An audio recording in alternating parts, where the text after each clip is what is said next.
Au nom du Père et du Fils et du Saint-Esprit, ainsi soit-il. Je voudrais, dans cette courte vidéo,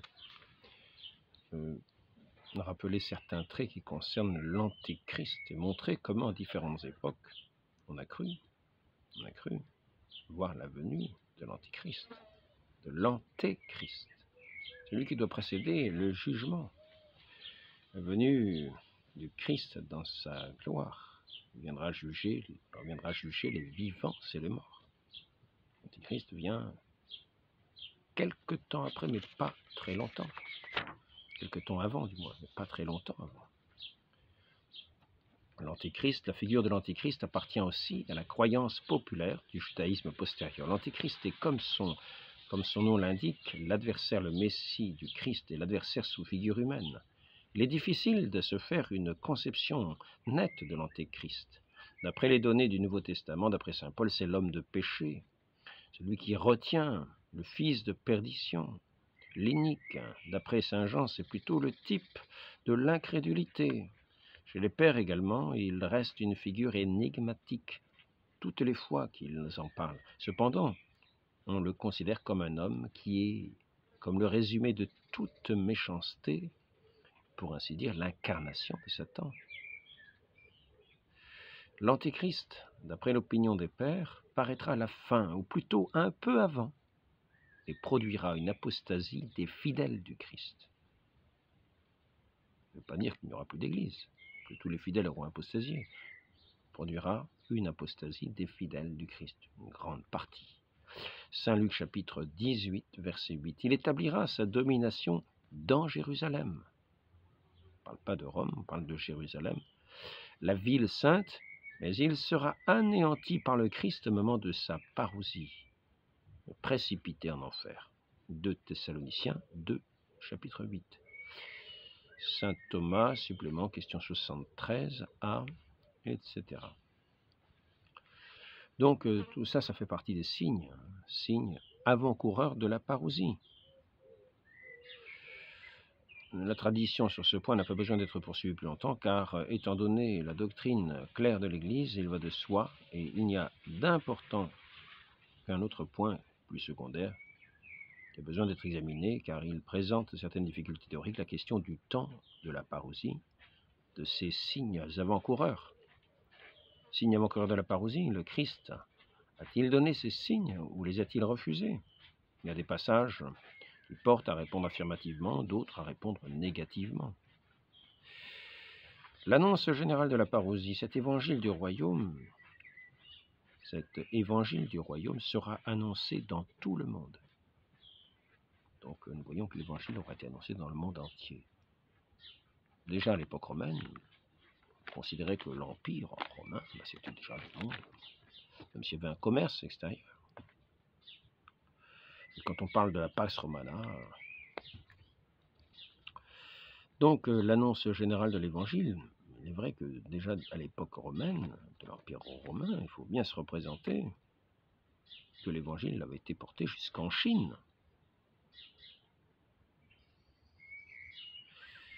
Et cela, il y a même un monument qui montre la rencontre de saint Thomas, l'apôtre, avec l'empereur de Chine. Par les voies commerciales, les déplacements pouvaient se faire bien aisément. Donc, nous aurions pu croire que l'évangile ayant été annoncé au monde entier, quand on a vu les invasions barbares, Attila, le fléau de Dieu, que c'était déjà l'Antichrist, figure de l'Antichrist. Là où Attila passait, l'herbe ne repoussait pas. Les invasions barbares ont été terribles. C'est ici que, quand ils sont arrivés en Afrique du Nord, en particulier avec ce peuple vandale, eh bien, qui prêchait l'arianisme, qui persécutait les catholiques, parce que, du temps de l'empereur Valence, me semble-t-il, on les avait fédérés dans l'Empire d'Orient à condition qu'ils deviennent ariens. Eux étaient un petit peu chrétiens, mais ne faisaient pas trop la distinction. Par suite, ils l'ont faite, ce qui fait qu'ils se sont mis à persécuter les chrétiens, c'est-à-dire les catholiques. Et quand ils sont arrivés en Afrique du Nord, là, ils déportaient les prêtres, ils les massacraient, les évêques, etc. Ce qui fait que nous avons vu l'évêque d'Hippone, Saint Augustin, qui écrit la Cité de Dieu. Et nous pouvions nous demander à cette époque-là si ce n'était pas déjà la venue du Christ qui arrivait. Et si Attila, ou si ces hordes, toutes ces hordes qui mettaient tout à feu et à sang, n'étaient pas déjà l'arrivée de l'Antichrist et son règne, et son cortège d'apostasie, son cortège de massacre. Nous avons vu Arius, un petit peu avant, qui avait fait quasiment apostasier une grande partie des fidèles par son hérésie. Tombé tout le monde une grande partie dans son hérésie. Certains pères, on peut dire, un matin, le monde s'est réveillé, tombé dans cette hérésie. Tel point qu'on a vu certains évêques faire flageoler Saint Martin, en particulier en Italie, quand il est allé en Italie. Donc, différentes époques. Nous avons vu aussi un autre qui combattait le Christ, en particulier, c'est dans les Écritures, qui nie celui qui nie que l'Antéchrist, c'est celui qui nie le Fils de Dieu. Et l'islam, avec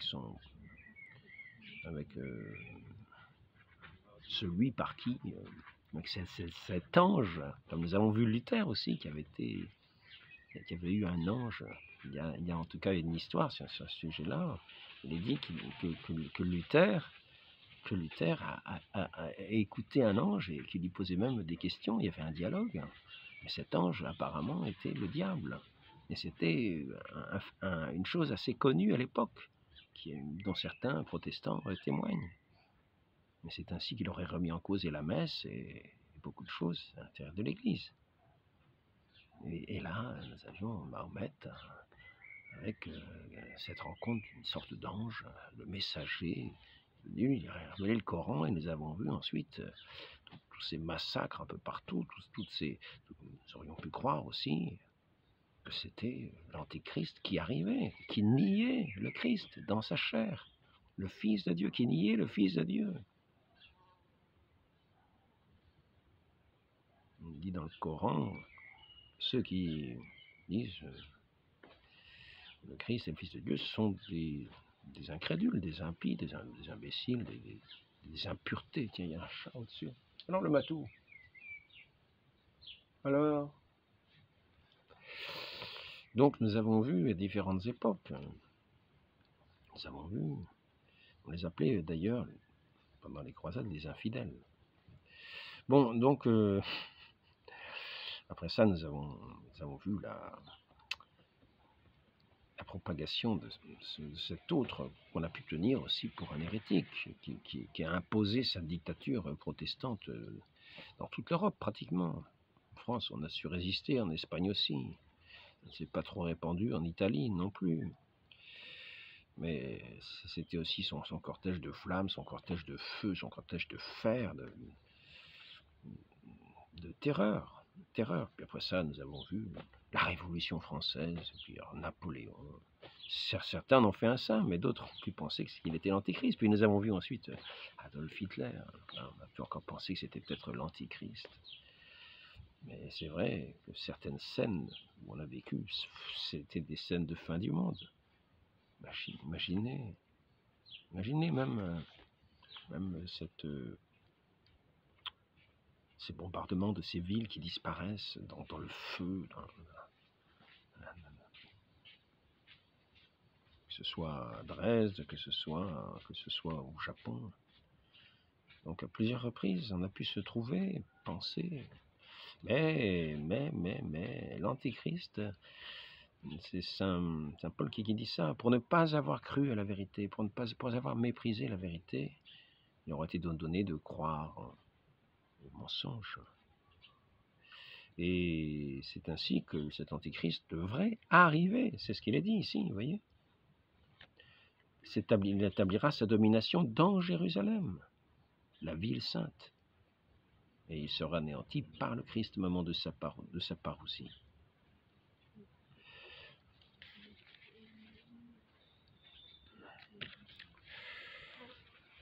Je pourrais lire un petit peu ce qui est dit, par exemple, dans la légende dorée, au sujet de l'Antéchrist.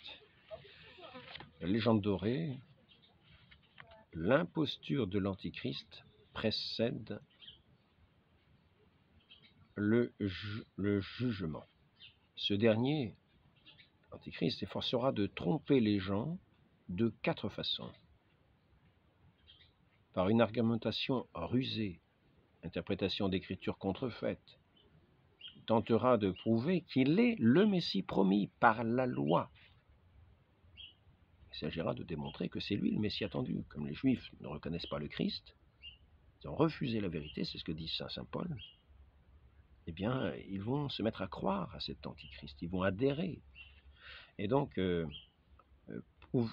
prouver qu'il est le Messie promis par la loi. Il traduira la loi, il détruira la loi du Christ et il instaurera la sienne.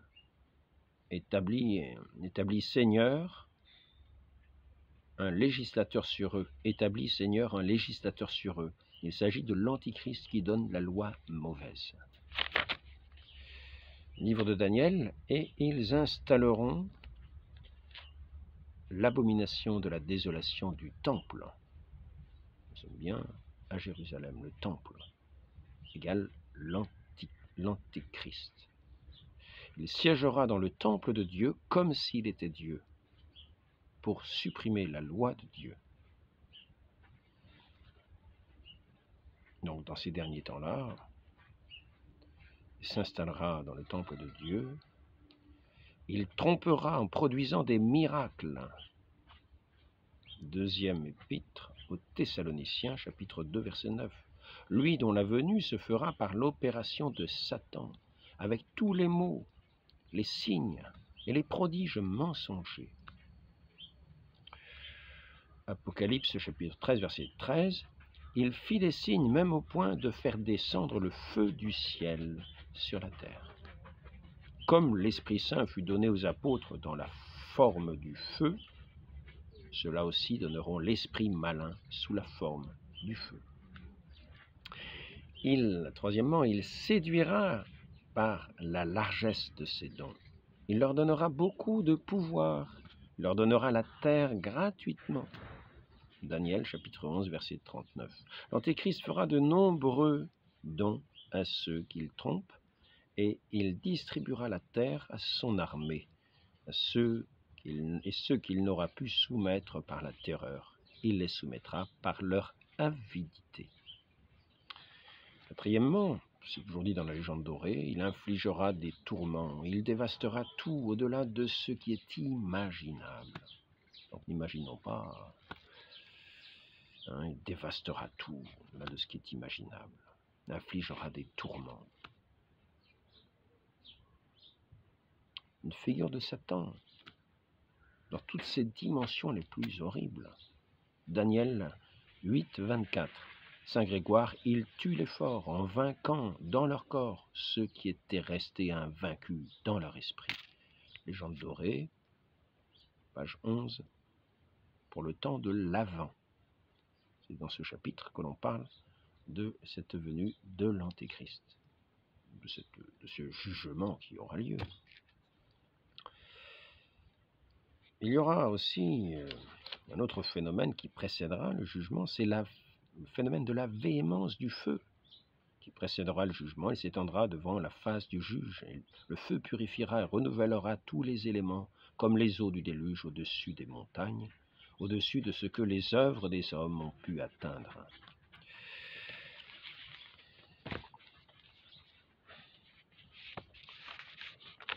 Comme exemple d'abomination qu'on a pu voir à Rome, par exemple, du temps des Luthériens. Du temps des Luthériens, ce Luther qui était ce nouveau pape du protestantisme, pourrait-on dire. Voici un petit récit d'une chose qu'on peut ignorer, c'est-à-dire le sac de Rome par les luthériens, ce sac qui a duré 3 mois. Pendant 3 mois, la capitale du monde chrétien sera en proie à l'armée luthérienne, à partir le 5 avril 1527. On va jusqu'à transformer en écurie la basilique Saint-Jean de Latran.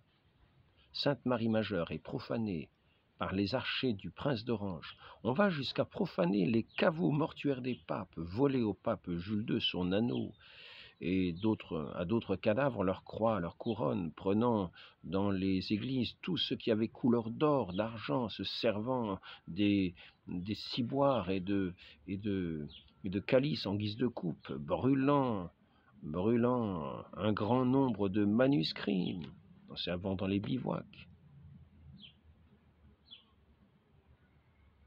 On peut dire qu'il y a eu, à Rome, à cette époque-là, abomination, dans le lieu saint aussi, à Rome. Donc, ils auraient pu croire que Luther était aussi l'Antichrist. Mais cela fait déjà 500 ans, même si nous disons que pour notre Dieu, un jour est comme 1000 ans. Je voulais juste faire cette petite lecture. Je peux lire les autres signes avant-coureurs, si j'en trouve la page, c'est pas garanti. Eschatologie générale, je crois que j'ai perdu la page. Il me semble que c'est... On va voir.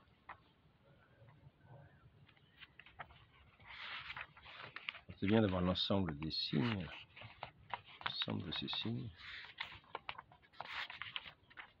Ouais, j'ai perdu la page. Attends. On va s'arrêter là. Jugement particulier, le ciel, l'enfer.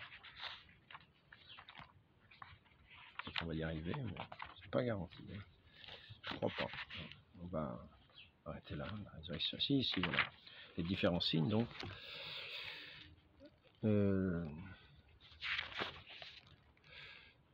L'annonce générale de l'Évangile sera annoncée dans tout le monde, et tous les peuples en témoignent, en témoignage, et alors vient la fin. Le Christ ne pense pas à une acceptation générale de l'Évangile, au contraire, il semble même devoir être le cas. Le contraire semble même être devoir le cas. Les paroles de l'Évangile de Saint Jean, chapitre 10, verset 16, sur un seul troupeau et un seul pasteur ne se rapporte pas à cette question. La conversion des Juifs. Saint Paul admet que les Juifs n'ont été aveuglés que partiellement et temporairement, jusqu'à ce que la plénitude des païens soit entrée dans l'Église. Romains, chapitre 11, versets 25-26, et ensuite Israël sera sauvé. Après, il y a aussi le retour d'Élie. Dans le prophète Malachie, on voit apparaître pour la première fois cette idée que le futur Messie aura un précurseur. Cette attente est exprimée aussi par l'Ecclésiastique, lequel parle d'Élie. Chapitre 48, versets 10 et 11. Au temps de Jésus, cette attente était générale. Saint Marc, chapitre 9, verset 11, chapitre 6, etc. Mais le Christ ne se prononce pas sur le retour d'Élie. Il s'accommode à la foi populaire, mais il dit qu'Élie est déjà venu dans la personne de Baptiste et qu'il a fait son œuvre. Les Juifs croyaient aussi au retour de Moïse. Moïse et Élie apparaissent sous une forme supraterrestre au moment de la transfiguration. Peut-être aussi on croyait également au temps du Christ, au retour de Jérémie. Le Christ n'a pas tranché la question.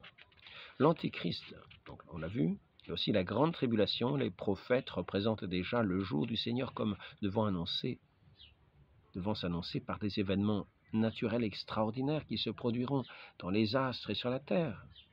C'est dans le cadre de ces prophéties que se meut le discours eschatologique de Jésus.